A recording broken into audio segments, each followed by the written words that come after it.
Hey guys, welcome back to Mr. Aparicio's geometry course. Today we are starting Unit 3, which is all about parallel and perpendicular lines. Let's get into it. In 3.1, we're going to learn about pairs of lines and the angle pairs that are created by those lines, starting off with parallel lines. And these would be lines that do not intersect. So remember, intersect means to meet or to cross paths, so parallel lines will never cross paths. They actually stay the same exact distance apart for all eternity. It's important to note that parallel lines must be coplanar.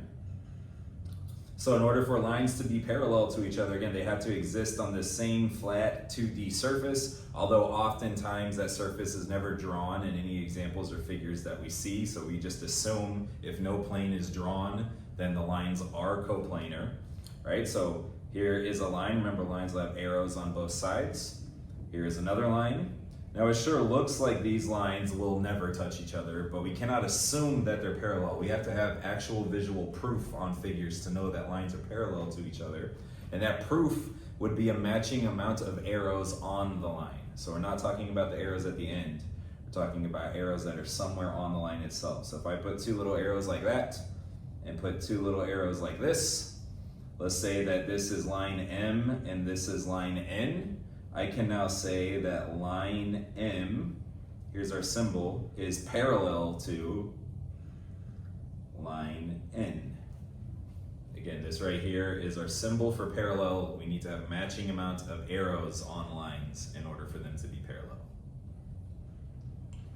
The next pair of lines we're going to learn about are skew lines. So like parallel lines, skew lines also do not intersect each other, so they do not meet. However, they don't stay the same distance apart from each other. That's because skew lines are non-coplanar.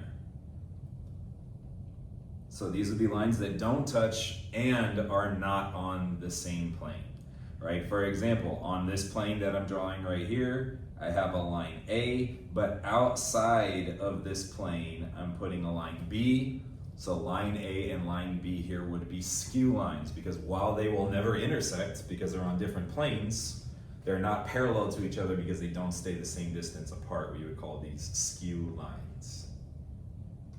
Our next line pair is perpendicular lines. So perpendicular lines do intersect. So they do meet each other. They do cross paths. However, it's not just any lines that crossing paths. Like these lines are intersecting, but they wouldn't be perpendicular. What makes intersecting lines perpendicular is that they intersect at a right angle. So they have to form a right angle at their intersection to be perpendicular to each other. So here is a line, let's call this line T. Here is a line S. And where they intersect each other, if we have just one right angle shown, it tells us that our lines are perpendicular to each other. So I can say line S, here's our symbol for perpendicular, it's an upside down capital T. Line S is perpendicular to line T. It's important to note here, even though one right angle is shown, we should have enough knowledge to know that all the angles at the intersection here would have to be right angles, because this angle is vertical to the right angle. We should know vertical angles are congruent to each other. This angle here is linear to the right angle. We know linear pairs have to add up to 180. Again, that's angles on the same side of a straight angle or a straight line have to add up to 180. Oops. So because this angle is 90 degrees, this angle here must also be 90 degrees. Perpendicular lines intersect at right angles, 90-degree angles. The last type of line we're going to learn about today is called a transversal. This is a line that intersects two or more lines. Very important to note here that it intersects those lines at different points.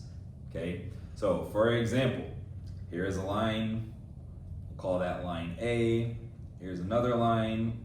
Line B. Eventually these lines will intersect each other the way that they're drawn as they go on forever, but what's shown right now is they're not intersecting at the moment.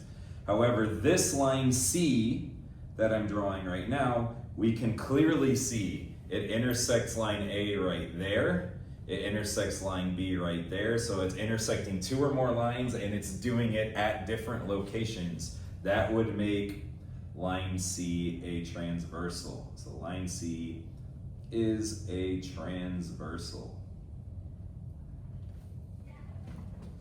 Again, it's very important to note that transversals have to intersect two or more lines at different points, right? So I'll show you a quick non-example of that. Okay, I have here a line intersecting another line, and now this line that I'm drawing, we'll notice, let me actually do this one in green so it sticks out a little bit more. So my green line is intersecting both red lines, however, it's intersecting them both at the same location. And so technically all the lines are doing that, right? This line is intersecting the other red line and the green line, but at the same location. So none of these are transversals because it's intersecting lines at one point. A transversal has to be like this, where it's intersecting lines at different locations. Okay, so line C is a transversal here. None of those lines over there are transversals. We have an exercise here now to identify our special types of lines. There's a lot going on in the figure, but we're going to try to key in at 2 lines at a time, or maybe just 1 line at a time, and figure out what the properties of that line are so that we can identify them, right? So we're starting in with our parallel lines. Now remember, parallel lines are lines that do not intersect and are coplanar. We don't have a plane drawn, so we're assuming that everything that we see is in the same plane. But remember, what allows us to say lines are parallel is when they have a matching amount of arrows on them. So that occurs on this line and this line. As we see here, they both have 2 arrows on them. Therefore, those lines are parallel to each other. And those are the only lines in our figure that have those arrows on the line itself and not at the ends of our lines. So those would be our parallel lines. This top line, I can call it line AB. Remember, we would write our line symbol like so. That line is parallel to our bottom one. Again, we can use points E and F to call that line EF. Next up are skew lines. Now remember, the property for skew lines is they have to be non-coplanar, and because I don't have a plane drawn in my figure here, I'm assuming that all of these lines are in the same plane. Therefore, there would be no skew lines in this figure. The only way I would know there is a skew line is if I had a plane drawn and there was a line outside of that plane. That one line right there would be skew to all the other lines that are in the plane. Okay, perpendicular lines. Remember, the property that we have to memorize there is perpendicular lines intersect at right angles. And hopefully you notice there's only one right angle in our figure, and that occurs at the intersection of this line and this line. So these are the only perpendicular lines in our figure here. That vertical one I can call line PQ. That would be perpendicular to our horizontal line, which I can call line CD. Don't forget your symbol for perpendicular is that upside down capital T, and go back here to parallel lines of that symbol. So AB is parallel to EF. These are perpendicular because they intersect at a right angle.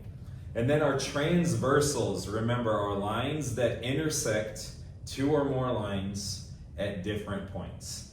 And it looks like every single line in here is a transversal, and we're gonna go ahead and confirm that really quick. So I'm gonna look at this line first. I notice that crosses this line and this line and this line. I don't even have to keep going. It's intersecting 2 or more lines at different points, so that is a transversal. As I look at this line, well, it's intersecting even the same lines. I can highlight it again, like there's 2 lines that it's intersecting at different points. That is a transversal. If I look at this line as well, that's intersecting this line at one point up here. It's intersecting this line down here. It's 2 or more lines at different points. That is a transversal, right? Then we have our horizontal lines that are doing the same thing. That line intersects this line right here. It intersects this line right here. It's intersecting 2 lines or more lines at different points. That's a transversal, and that is going to happen as well for this line. It's going to intersect this line right here. It intersects this line right here. The one I was curious about when I first started looking at it though was this one. Okay, notice all the lines that line touches, it touches at point O, at the single point. So that's the only line in our figure here that is not a transversal. So I'm just going to say all but line CD. So that doesn't intersect, yeah, it intersects more than 2 lines, but it all does it all at the same point. Remember, Remember, transversals have to intersect at different points. All right, we're gonna see parallel and perpendicular lines all year long. What we're really gonna focus in on here in 3.1 are the angle pairs that are created by transversals. So transversal angle pairs are angle pairs that are formed at the separate intersections. So again, a transversal is going to intersect two or more lines at different points. So we're gonna have different intersection locations, right? So we're gonna have these angle pairs that are formed at those intersections. And then you'll notice that the figure on the right, we do have a transversal. Hopefully you can identify as this line, line L. And notice it is intersecting at two lines and creating 8 total angles. They're all numbered over there. And it's going to end up creating 4 unique angle pairs. And again, this is what we're gonna key in on and work on memorizing the heck out of, or what these 4 angle pairs are called and what they look like whenever we have this scenario of a transversal intersecting 2 or more lines.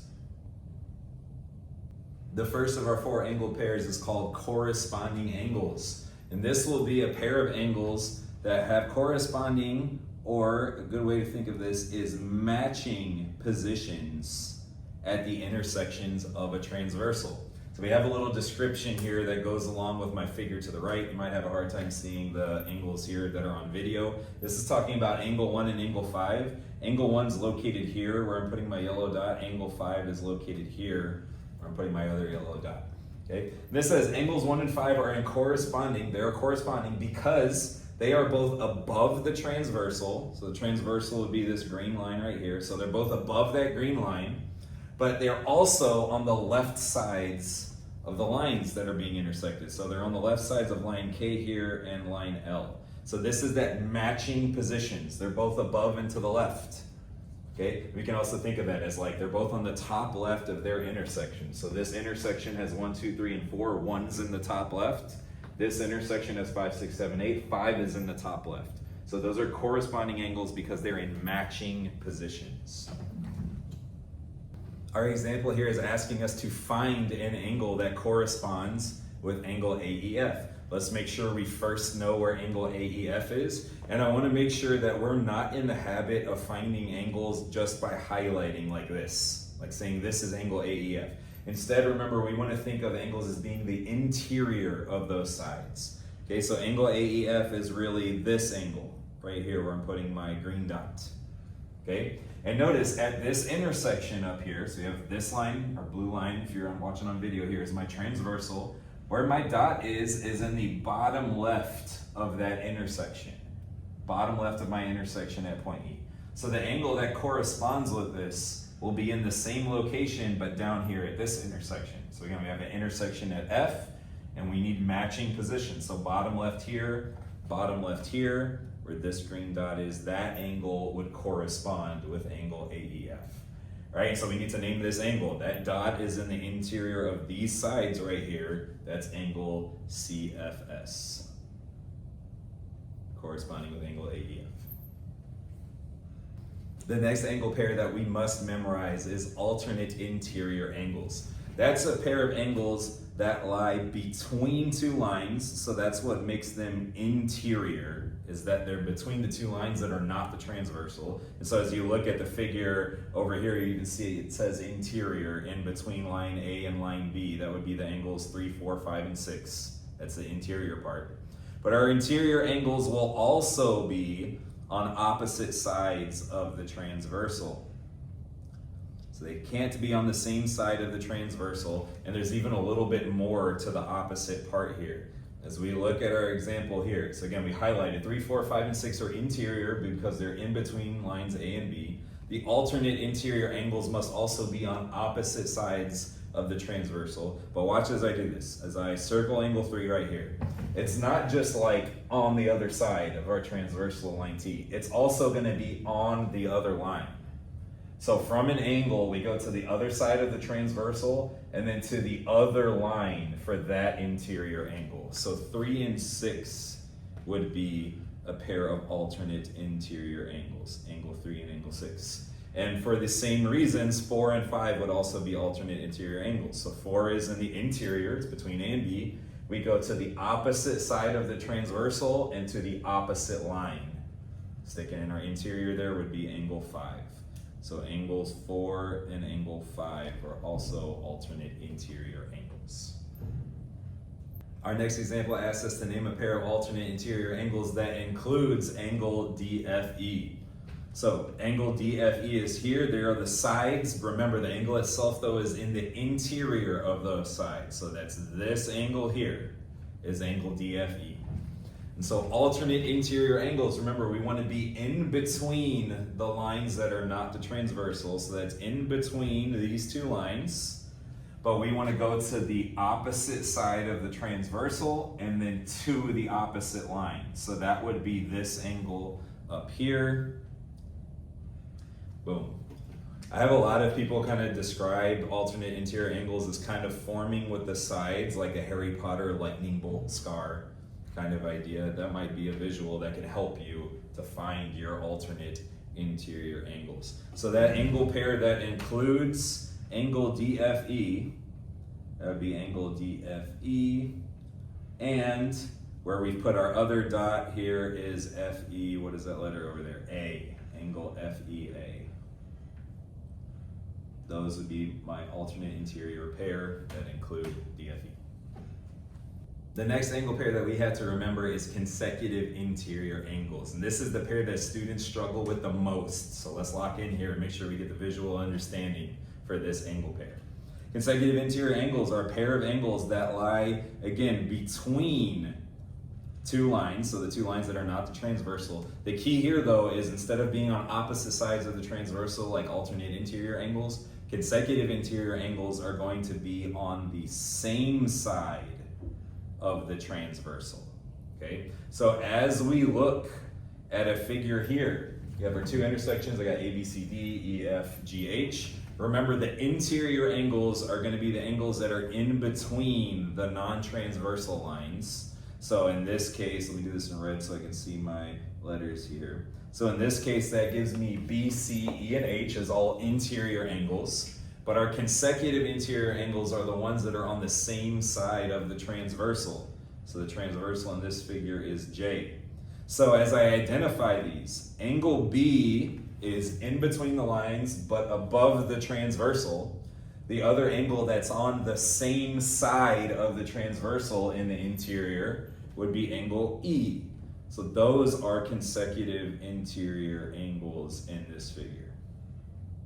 For the same reason, C and H are both below the transversal. So they're in between the lines and on the same side of my transversal. Those are also consecutive interior angles, angle C and angle H. Our next example asks us to name a pair of consecutive interior angles that includes angle BEF. So let's find angle BEF. Again, if we're highlighting, that's the angle there. The angle itself, though, is in the interior. So that would be this angle where my red dot is. That's angle BEF. Now remember, consecutive interior angles, they're interior, so they need to be in between those non-transversal lines. They also need to be on the same side of the transversal. So here's the transversal. So out of all those angles that are in between my red lines, the only other one that's on this side of the transversal would be this angle. So where I have my red dots here are both, we could say, like the bottom right of my transversal. Those are consecutive interior angles. Another way that might be useful for you to think of these is as same side interior angles. They're on the same side of our green line. So that was angle BEF was the one that we were given, and it is in a consecutive interior pair with our other angle down here, which is angle, we could call it EFD. Those are consecutive interior pair. The last angle pair we're going to learn about today is alternate exterior angles. That's a pair of angles that lie outside the two lines, the non-transversal lines, and are on opposite sides of the transversal. So let's get a visual in. We have here in our example line T being our transversal. We have our lines here, our non-transversal lines. So remember, the exterior stuff will be outside of those non-transversal lines. So that would be 1 and 4 are outside of these lines. 6 and 7 are outside of those non-transversal lines.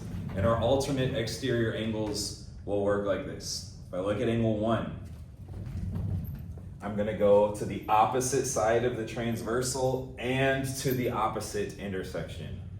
So opposite side, opposite intersection, and again, I'm looking at the exterior angle, the one outside of the line, and that would be angle 7 there.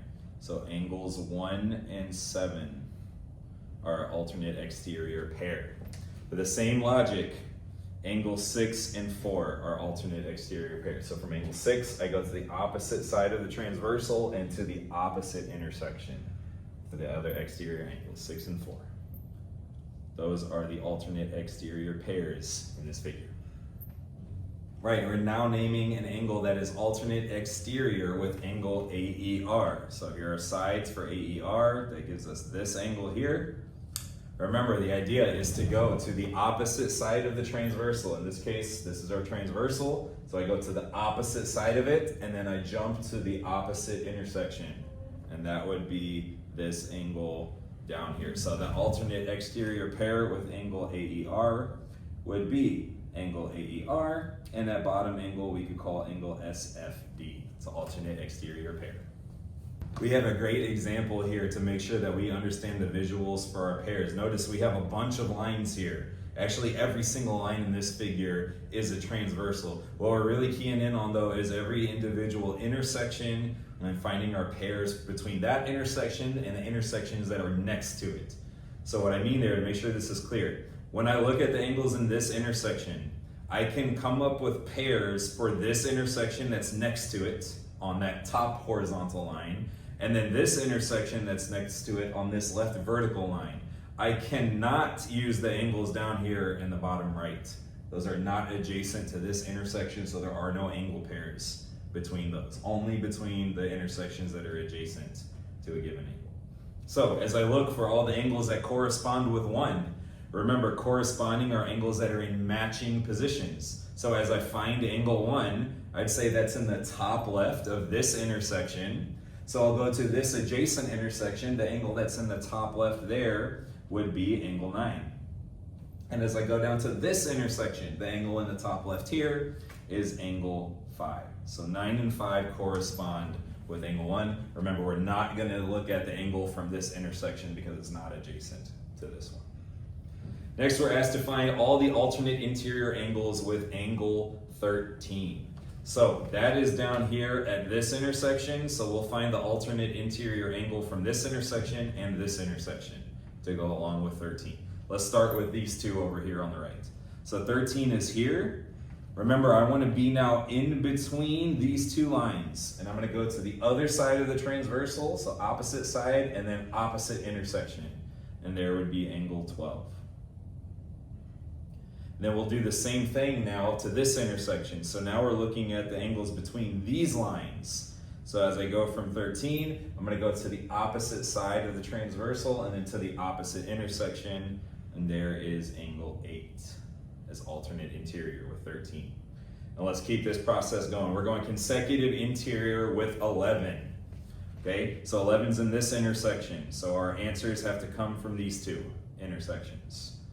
All right, I'm going to start with the two on the right down here. So I need to be in between these lines, but remember, consecutive interior angles are on the same side of the transversal. So 11 is here. Our transversal, I'll highlight to make it stand out, would be this line. And the only other number that's on this side of that line and in between my red lines would be the 13. So 13 is a consecutive interior angle with 11. Now we're going to look at the consecutive interior angle from this intersection. So now I'm looking at these two lines with this being my transversal. 11 is below the transversal and in between my lines. Over here below the transversal and in between the two lines is angle 4. So angle 4 is consecutive interior with 11. Now we're looking for alternate exterior with angle 10. So I'm going to look first at these two intersections over here. So angle 10 is up here in the top right. Remember, I want to go to the opposite side of the transversal and to the opposite intersection, and that is where angle 15 is. Next, I'm going to look at the angle pair for these two, right? So again, we're looking at angle 10. This now is my transversal that I'm looking at. I'm going to the opposite side of the transversal to the opposite intersection. Remember, alternate exterior angles need to be outside of the lines there, and that is where our 3 is in this example. And then it's important to note that while those are the 4 new angle pairs we've learned about today, there are also vertical angles and linear pairs that exist here. So the angle vertical to 6 would be the angle that's right across the intersection from angle 6, which is angle 7. Hopefully that's a good refresher for vertical angles for you. All angles that are linear with angle 8. Remember, linear pairs have to look like this, side by side on a straight line. So as we find angle 8, I can see a linear pair right here. Angle 7 right next to it would be a linear pair with angle 8. And then there's also this linear pair here to the right side of that transversal. That would be angle 6. 8 and 6 are side by side on that line for a linear pair. Great example here. Our next example is another review of the types of lines that we've learned about here in this unit. So we have name the parallel lines. Well, our parallel lines, remember, are the lines that stay the same distance apart, and we recognize them by having a matching amount of arrows. And we see the matching arrows here on these lines. That top line I can see contains point M and point K, so I can name that line MK, and I would say is parallel to this line containing points L and S, so parallel to line LS. Remember, perpendicular lines will form right angles when they intersect each other. And we see a right angle right here. That occurs at the intersection of this line, so we call that line PQ. Our perpendicular symbol is an upside down capital T, and the other line at that right angle is this line that contains points N and P, so line NP, okay? Then for our transversal in this example, there's only one line that shows an intersection here in our figure that occurs on 2 or more lines, and that would be this one. None of the other lines intersect 2 or more lines at different points. It only occurs on this line, and that would be line NP. For those that may be a little confused with these lines down here that I'm highlighting in red, yes, they are intersecting more than 2 lines. For example, if I do look at this line, it intersects this line at P. It intersects this line also though at point P. So because it's intersecting 2 lines at the same location, we don't call it a transversal. It's only the lines like NP that are intersecting here at different locations that we call a transversal. This wraps up our video lesson on section 3.1. Remember, you need to memorize the names of all these angle pairs, corresponding angles, alternate interior, consecutive interior, and alternate exterior angles. We have to know the names. We have to be able to visually identify those pairs, because our next lesson, we're going to be learning special math that is involved with these angle pairs when they're on parallel lines. But again, that wraps it up for today. I'll see you guys in the next one. Bye.